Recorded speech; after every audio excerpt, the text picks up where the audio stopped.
Happy Rakshabandhan in advance. अब कुछ लोग रक्षाबंधन की पहले देख रहे हैं, उन रक्षाबंधन एडवांस में। जो लोग रक्षाबंधन के दिन देख रहे हैं उनके लिए हैप्पी रक्षाबंधन, और जो इसके बाद देख रहे हैं उनके लिए happy Rakshabandhan advance for next Rakshabandhan, यानी अगले रक्षाबंधन की बधाई। तो आइए स्टार्ट करते हैं हमारा नया वीडियो। तो बेसिकली आज हम अपने इस वीडियो में जानेंगे कि रक्षाबंधन मनाया क्यों जाता है, और उससे पहले एक शायरी हो जाए। चंदन की लकड़ी फूलों का हार, अगस्त का महीना सावन की फुहार, भैया की कलाई पर बहना का प्यार, मुबारक हो आपको रक्षाबंधन का त्योहार। तो इस वीडियो की शुरुआत मैंने शायरी से तो कर ली, तो आप जान जाइए कि इस वीडियो में आप जानने वाले क्या हैं।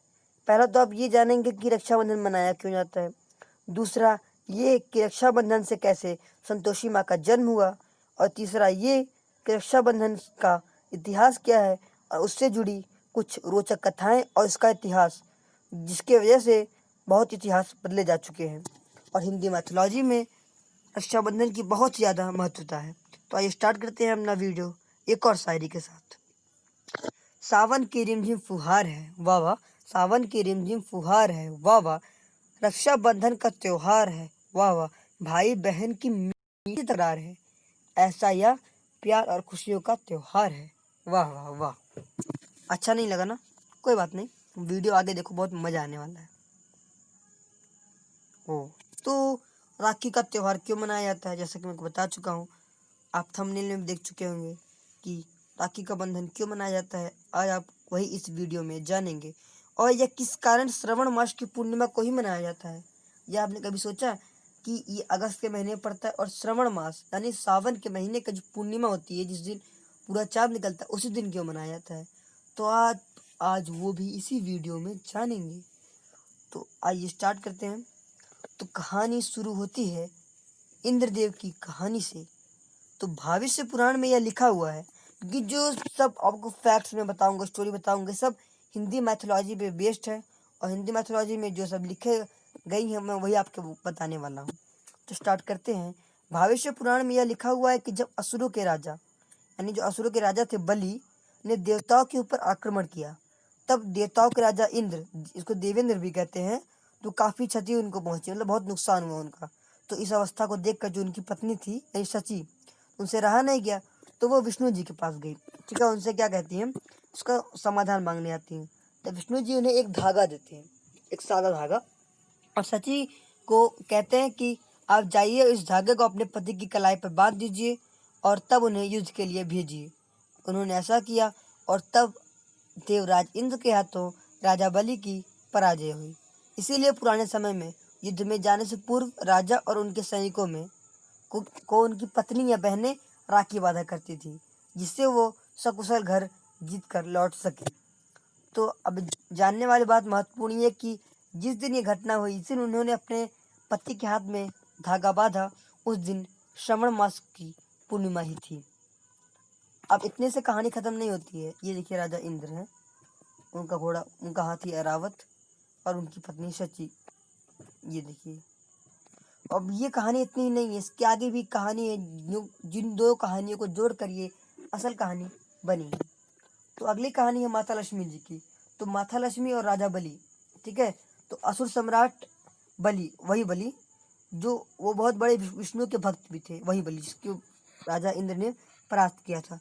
और बलि को इतनी ज़्यादा भक्ति के प्रसन्न होकर, मतलब बलि इतनी ज़्यादा भक्ति करते थे कि जिससे प्रसन्न होकर विष्णु जी ने बलि के राज्य की रक्षा स्वयं करनी शुरू कर दी। यानी अब जो विष्णु जी थे, अब बलि के राज्य की रक्षा स्वयं करते थे। ऐसे में माता लक्ष्मी जी इस चीज़ से परेशान होने लगी, क्योंकि अब विष्णु जी वैकुंठ में नहीं रहते थे। अब लक्ष्मी जी ने क्या किया, एक ब्राह्मण औरत का रूप लिया और बलि के महल में रहने लगी। वहीं बाद में उन्होंने बलि के हाथों में राखी बांध दी और बदले में उनसे कुछ देने को कहा। अब बलि को यह नहीं पता था कि वो औरत और कोई नहीं माता लक्ष्मी है, इसीलिए उन्होंने उसे कुछ मांगने का अवसर दिया। इस पर माता ने बलि से विष्णु जी को उनकी साथ वापस वैकुंठ ले जाने का आग्रह किया। इस पर चूंकि बाली ने पहले से वादा किया था, तो उन्होंने भगवान विष्णु को वापस लौटना मतलब आज्ञा दे दी, मतलब उन्होंने कह दिया कि आप लौट सकते हैं। इसलिए राखी को बहुत जगह ब्लेवा भी कहा जाता है। ठीक है, तो ये दो जो कहानियाँ हैं, इन्हीं से मिलकर ये रक्षाबंधन का त्यौहार उत्पन्न हुआ। लेकिन जो पहली कहानी है उस पर ज़्यादा मतलब फैक्टफुल है, उसी कहानी को मतलब मेन माना गया है हिंदू मैथोलॉजी के हिसाब से रक्षाबंधन मनाने का कारण भी। अब अलग अलग जगह जाएंगे तो आपको अलग अलग कारण मिलेंगे, लेकिन ये कारण एकदम सटीक है। अब जानते हैं इसके कुछ इतिहास के बारे में। उससे पहले देख लीजिए, यही है राजा बलि, अश्व सम्राट, एकदम हट्टे कट्टे मोटे तगड़े, तो निकली हुई। और ये उनकी सबसे फेमस फोटो जो हर जगह मिल जाती है। और ये माता लक्ष्मी जी, इन्हें कौन भूल सकता है। तो अब जानते हैं रक्षाबंधन का इतिहास। अब इसका इतिहास भी बहुत मतलब गहरा है। शुरू करते हैं कृष्ण और द्रौपदी की कहानी से।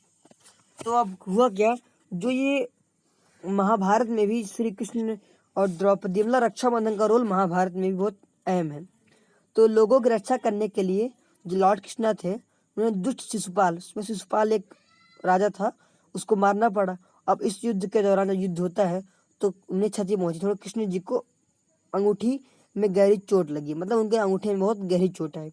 इसे देखकर जो द्रौपदी थी, उन्होंने अपने वस्त्र का उपयोग कर मतलब अपने वस्त्र को फाड़ कर उनके खून को रोक दिया, मतलब बांध दिया। अब भगवान कृष्ण को द्रौपदी के इस कार्य से काफी प्रसन्नता हुई और उन्होंने उनके साथ एक भाई बहन का रिश्ता निभाया। वही इन्होंने उनसे ये वादा भी किया कि समय आने पर वो उनके एक एक वस्त्र का हिसाब जरूर चुकाएंगे। और बहुत वर्ष बाद जब द्रौपदी को कुरुसभा में जुए के खेल में हारना पड़ा, तब कौरवों के राजकुमार दुशासन ने द्रौपदी का चीरहरण किया और तब श्री कृष्ण ने ही द्रौपदी की रक्षा की थी और उनकी लाज बचाई थी। ये देखिए, श्री कृष्ण को राखी बांधती हुई द्रौपदी और उस समय चीरहरण होते हुए और श्री कृष्ण जी उनकी रक्षा करते हुए। अब महाभारत में राखी। अब देख लिया कि महाभारत में राखी की बहुत ही महत्वता है। तो जो भगवान श्री कृष्ण ने युधिष्ठिर को भी सलाह दी थी कि महाभारत की लड़ाई में खुद को और अपने सेना को बचाने के उन्हें राखी का जरूर से जरूर उपयोग करना चाहिए। युद्ध में जाने से पहले इस पर माता कुंती ने अपने नाती के हाथों में राखी बांधी थी, वहीं द्रौपदी ने कृष्ण के हाथों में राखी बांधी थी। ये देखिए, महाभारत के युद्ध में राखी, महाभारत से जुड़ी है राखी की डोर, श्री कृष्ण ने भी चुकाया है एक एक धागे का कर्ज। वाह। संतोषी माँ की कहानी। अब ये बहुत विचित्र है और मतलब बहुत रोचक है कि जो संतोषी माँ है उनका जन्म कैसे हुआ। तो उनका जन्म रक्षाबंधन के दिन हुआ था। कैसे, आइए जानते हैं। जो भगवान गणेश से उनके दो पुत्र थे, हम सभी जानते हैं, दो पत्नियां रिद्धि सिद्धि और दो पुत्र शुभ और लाभ। इस बात को लेकर परेशान थे मतलब उनके जो पुत्र कि उनकी कोई बहन नहीं है, इसीलिए उन्होंने अपने पिता को एक बहन लाने की जिद की।